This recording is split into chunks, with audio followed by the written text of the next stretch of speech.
Baik, assalamualaikum warahmatullahi wabarakatuh. Innal hamdalillah wassalatu wassalamu ala Rasulillah wa ashabihi wa mawalah amma ba'du. Ya baik kawan-kawan, mahasiswa yang saya banggakan, minggu ini kita lanjutkan kuliah kita. Tema kita kali ini adalah pemikiran ekonomi Imam Al-Makhrizi. Baik, saya kira Imam Al-Makhrizi ini memang tidak begitu populer dibanding Ibnu Taimiyah, Imam Al-Ghazali, Ibnu Khaldun dan lain-lain. Tapi kalau kita telusuri pemikirannya, ternyata Imam Al-Makhrizi ini lebih dahulu berbicara aspek moneter, terutama tentang inflasi kalau dibandingkan dengan tokoh-tokoh barat. Sehingga Imam Al-Makhrizi ini saya kira juga patut untuk kita kaji pemikirannya. Selain Imam Al-Makhrizi ini juga adalah seorang guru dari Ibnu Khaldun yang banyak menginspirasi. Beliau juga sebagai praktisi ekonomi yang punya pengalaman luar biasa di dalam mengatasi fenomena ekonomi yang terjadi pada waktu itu. Sehingga Imam Al-Makhrizi saya kira bisa kita sejajarkan pemahaman ekonominya dengan tokoh-tokoh atau the great intelektual muslim yang lain. Nah, Imam Al-Makhrizi ini memang dikenal sebagai moneteris di dalam Islam. Dia pakar moneter. Karena rata-rata buku yang ia tulis di dalam ekonomi itu berbicara tentang fenomena ekonomi makro, yaitu inflasi. Jadi kalau kita ingin mendalami pemikiran Imam Al-Makhrizi, setidaknya kita harus membaca minimal 2 buku. Buku yang pertama adalah Sudurul Uqud fi Dzikrin Nuqud. Kemudian yang kedua adalah Ighasul Ummah fi Kasbil Gummah yang ia tulis pada tahun 1405. Ada satu buku lagi yang bernama Risalatun Nuqud fil Islam.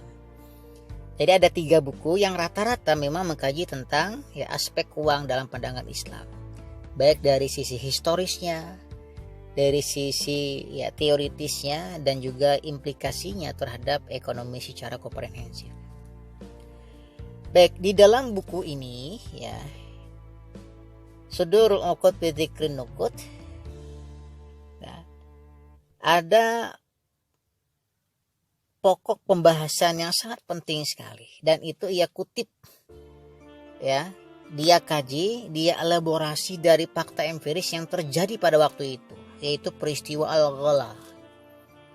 Al-Ghala itu bahasa Arab, bahasa kita inflasi atau hyperinflation, high price yang begitu tinggi pada waktu itu, dan itu terjadi di Mesir. Bahkan kalau kita lihat fenomena inflasinya bukan sekedar inflasi biasa yang awalnya per dinar itu setara dengan 20 dirham, tiba-tiba melonjak menjadi 240 dirham. Artinya ada kenaikan lebih daripada 200%. Inflasi harga-harga itu naik pada waktu itu. Nah, ini fenomena yang luar biasa yang pernah terjadi pada zaman Imam Al-Makhrizi.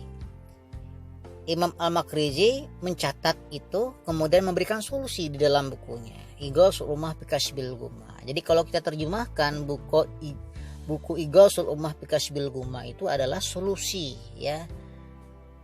derita masyarakat dalam aspek ekonomi. Jadi banyak sekali masyarakat yang menderita, terjadi penurunan yang luar biasa daya beli masyarakat pada waktu itu, sehingga banyak masyarakat yang tidak bisa memenuhi kebutuhan pokoknya. Nah, kemudian Imam Al-Makhrizi memberikan solusi. Sebelum memberikan solusi tentu saja memetakan memahami penyebab-penyebab kenapa kok sampai terjadi Al-Ghala itu. Baik, saya kira kalau kita berbicara inflasi, kita sudah sangat paham betul bahwa inflasi ada yang memang terjadi secara alamiah, ada penyebabnya demand inflation yang memang terlalu banyak permintaannya sehingga harga-harga naik. Yang kedua adalah cost inflation, karena memang harga-harga bahan baku ya, kemudian biaya-biaya produksinya naik, maka otomatis terjadi kenaikan harga. Nah, ini faktor alamiah ya, demand inflation dan cost inflation yang kita pelajari. Dan itu juga sebetulnya sudah dielaborasi lebih awal oleh Imam Al-Makriji pada abad ke-13 akhir. Baik, nah ini yang terjadi pada waktu itu ya, ternyata ada beberapa faktor yang menyebabkan.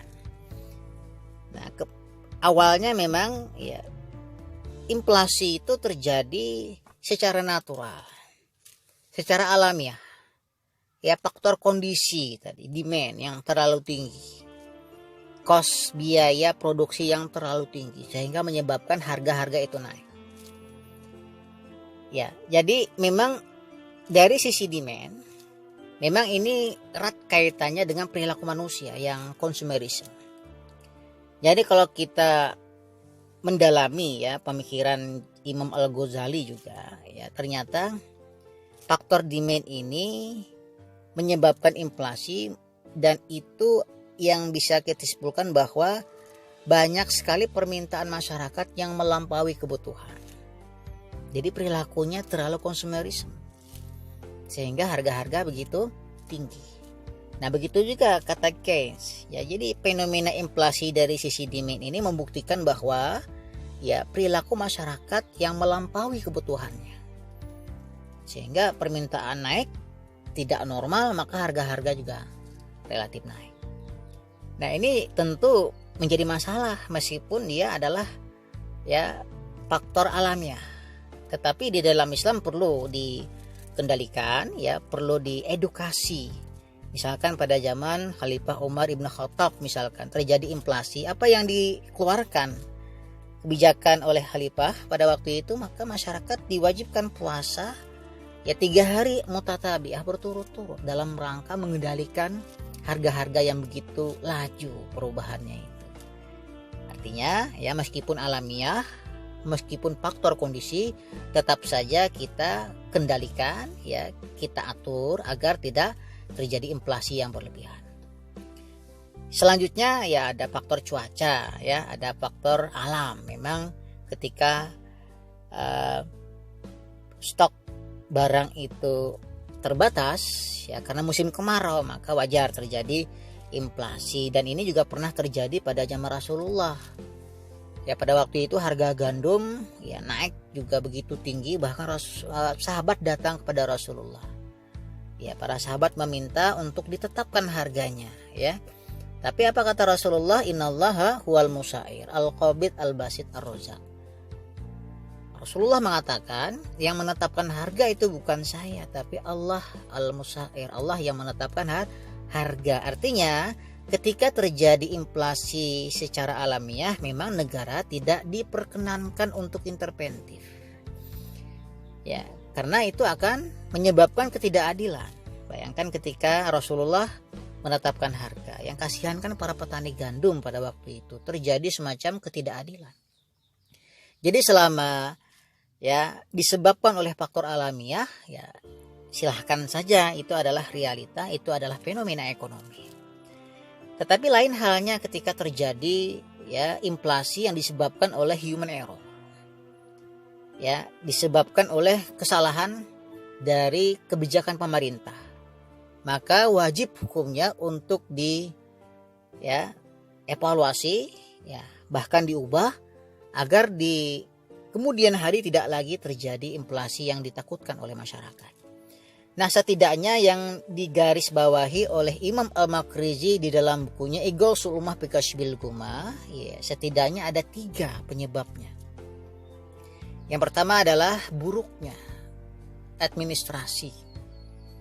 Yang kedua, ya, pajak yang terlalu tinggi. Yang ketiga adalah ya ada semacam salah di dalam menentukan jumlah kuantitas uang yang beredar. Nah, dari 3 faktor ini sebetulnya ya saling berkaitan antara satu dengan yang lain. Ya, dan ini faktor utamanya adalah manusia. Ketika kita salah dalam memilih ya, atau orang yang tidak pas pada tempatnya, maka akan terjadi malapetaka di dalam ekonomi. Dan itu yang terjadi di zaman Imam Al-Makhrizi. Banyak orang yang tidak pas ilmunya tapi diletakkan dia di bidang moneter, maka terjadilah yang namanya inflasi al-ghala pada waktu itu. Nah, kenapa kok terjadi seperti itu? Ya, pintu masuknya adalah dari korupsi tadi, bad administration. Banyak orang-orang yang bekerja ya tidak memiliki kualifikasi tapi dipaksa untuk masuk di bidang ya moneter ekonomi, sehingga banyak yang ya tidak paham dengan ekonomi itu. Akhirnya terjadilah malapetaka tadi ya, melalui bribery. Coba kalau kita lihat ya, judiciary and administrative posts are obtained through bribery. Banyak terjadi riswah, suap penyuap, korupsi pada waktu itu, nepotisme, sehingga yang terjadi adalah ya orang salah pada tempat yang benar, sehingga muncul fenomena kesalahan kebijakan ini. Yang kedua, menyebabkan banyak orang yang ingin cepat kaya karena pintu masuknya adalah dengan cara suap penyuap. Maka ketika dia duduk di pemerintahan yang mengatur perpajakan, maka pajaknya naik dalam rangka untuk ya memuaskan dahaga ya syahwat kekayaannya tadi. Maka terjadilah ya kebijakan yang keliru dengan menetapkan pajak yang begitu tinggi. Kita bisa bayangkan ketika pajak itu tinggi, maka akan berdampak terhadap tadi cost inflation. Ya, biaya produksi semakin tinggi, maka akan terjadi yang namanya inflasi yang luar biasa. Artinya negara itu punya peranan yang penting. Salah dalam mengambil kebijakan, maka dampaknya adalah masyarakat yang menjadi korban. Sehingga dengan demikian ini hikmah ya, ini pelajaran bagi kita, dan ini juga terjadi pada pemerintahan Islam pada waktu itu di Mesir ya, pada zaman dinasti Barkuk. Nah, ketika itu Imam Al-Makhrizi adalah sebagai seorang al-muhtasib. Muhtasib itu adalah komisioner al-hisbah. Ya, apa itu al-hisbah? Al-hisbah ya kita sudah pelajari ini di bab Ibnu Taimiyah ya, yaitu lembaga pengawas pasar. Jadi ketika Imam Al-Makhrizi sebagai komisioner al-hisbah, dia ya memetakan, menelusuri sebab musabab inflasi. Ternyata yang ia temukan akar masalahnya adalah ya perilaku yang serakah, perilaku yang tamak, menghalalkan segala cara. Akhirnya berdampak terhadap kebijakan yang salah, maka masyarakat yang menjadi korban.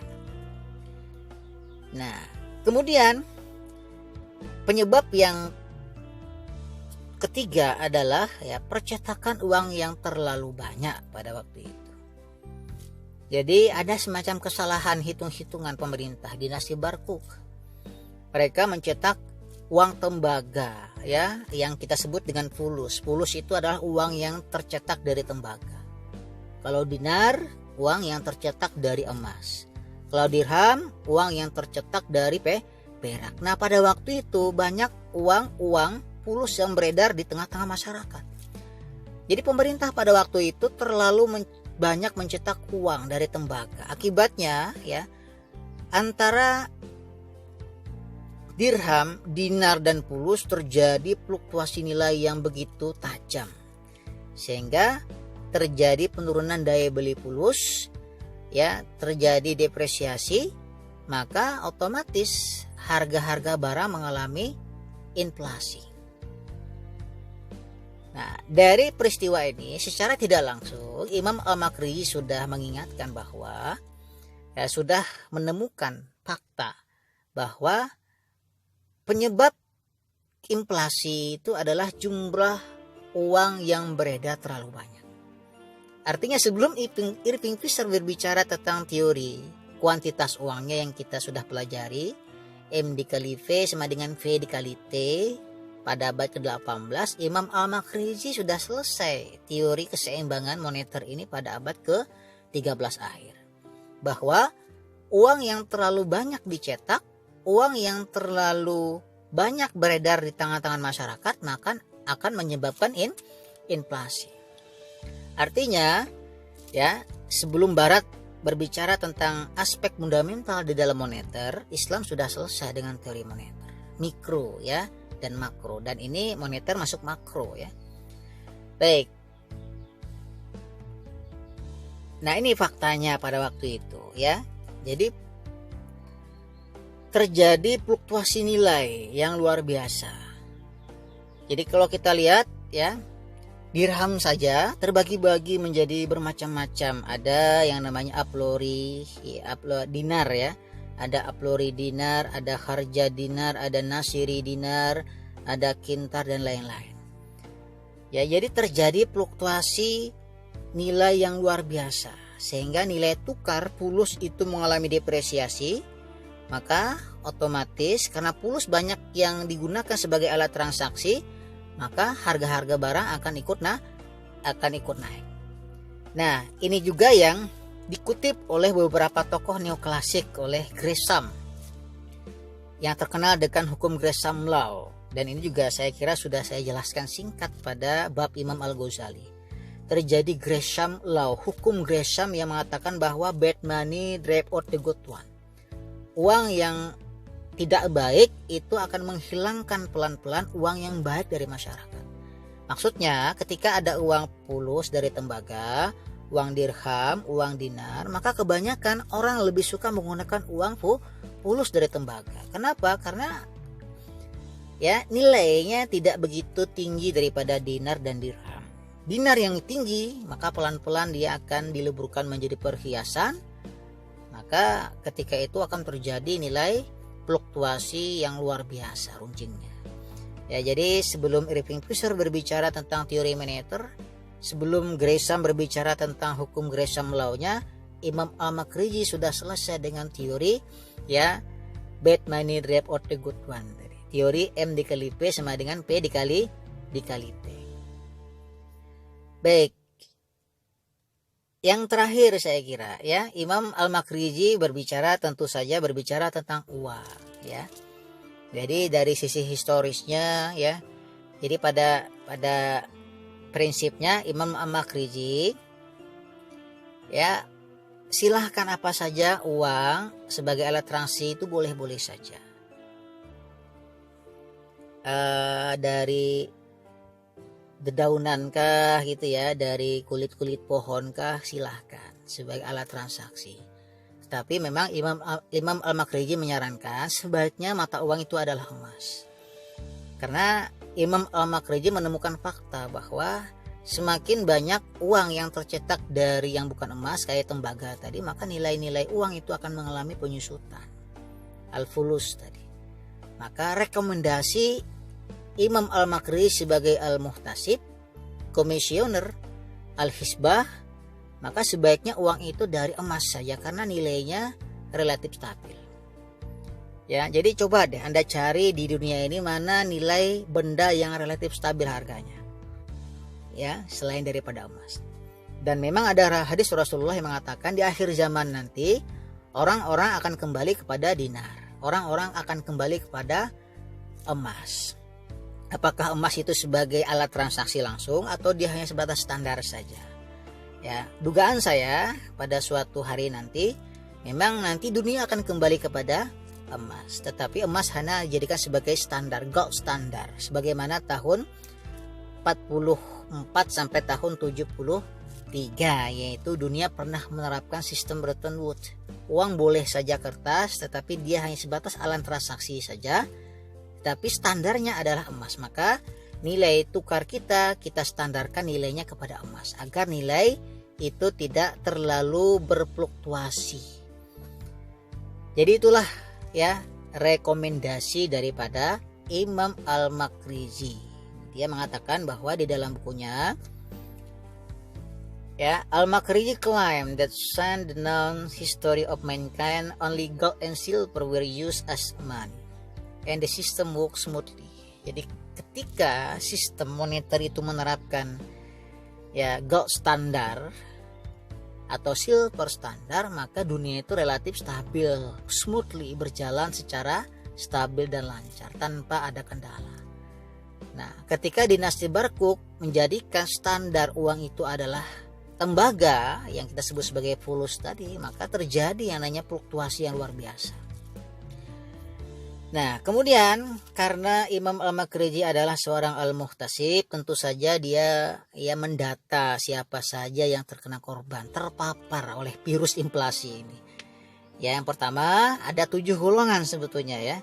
Yang pertama adalah the ruler, ya, race merchant and small shopkeeper. Ya, para regulator, ya, para pedagang kaya. Ya, meskipun mereka kaya, tentu saja mereka juga terdampak al-ghala tadi. Cultivator and land tiller, ya, pembudidaya dan petani-petani, ya, penguasa tanah. Juris, scholar and clerical army, ya, para hakim, para akademisi, semuanya akan mengalami penurunan daya beli. Tetapi yang paling parah adalah 2 terakhir, ya, manufaktur, orang-orang tukang misalkan, artisan and wage earner, ya, orang-orang pengambil upah. Ya, yang terdampak sekali adalah the poor and the needy, orang-orang miskin dan fakir. Nah, kenapa perlu kita data? Ini yang menjadi rekomendasi oleh Imam Al-Makriji kepada pemerintah, agar pemerintah untuk segera, ya, turun gunung, membail out, ya, memberikan bantuan langsung tunai kepada orang-orang fakir dan miskin ini, agar daya beli masyarakat tetap bisa menyesuaikan dengan harga-harga yang melambung tinggi di pasaran. Jadi sekali lagi, ketika negara, pemerintah salah dalam mengambil kebijakan, ya, salah atau benar, negara harus punya tanggung jawab ketika masyarakat mengalami, ya, masalah ekonomi yang luar biasa pada waktu itu. Nah, sebagaimana hari ini ketika masyarakat mengalami masalah ekonomi, banyak terjadi pengangguran misalkan, banyak terjadi kemiskinan karena PHK di mana-mana gara-gara corona sekarang. Maka negara mau tidak mau, suka tidak suka harus membantu masyarakat baik langsung ataupun tidak langsung, meskipun itu dengan cara utang. Ya. Karena itu adalah kewajiban negara. Bagaimana caranya? Maka jangka pendek masyarakat harus bisa, ya, menyesuaikan daya belinya. Kalau tidak bisa, maka justru virus yang paling parah dibanding virus corona adalah virus yang membuat manusia itu kelaparan. Maka negara harus turun gunung untuk segera menyelesaikan masalah-masalah yang terjadi di tengah-tengah masyarakat. Baik, inilah, ya, cerita sekilas tentang Imam Al-Makriji, bahwa Islam juga punya the great monetarist pada waktu itu, yaitu pakar moneter pada abad ke-13 akhir, yang lebih awal berbicara tentang teori kuantitas uang, yang lebih dulu berbicara tentang Gresham Law daripada Fisher dan daripada Gresham dari orang-orang neoklasik. Mudah-mudahan bisa dipahami. Bila topik wal hidayah, wassalamualaikum warahmatullahi wabarakatuh.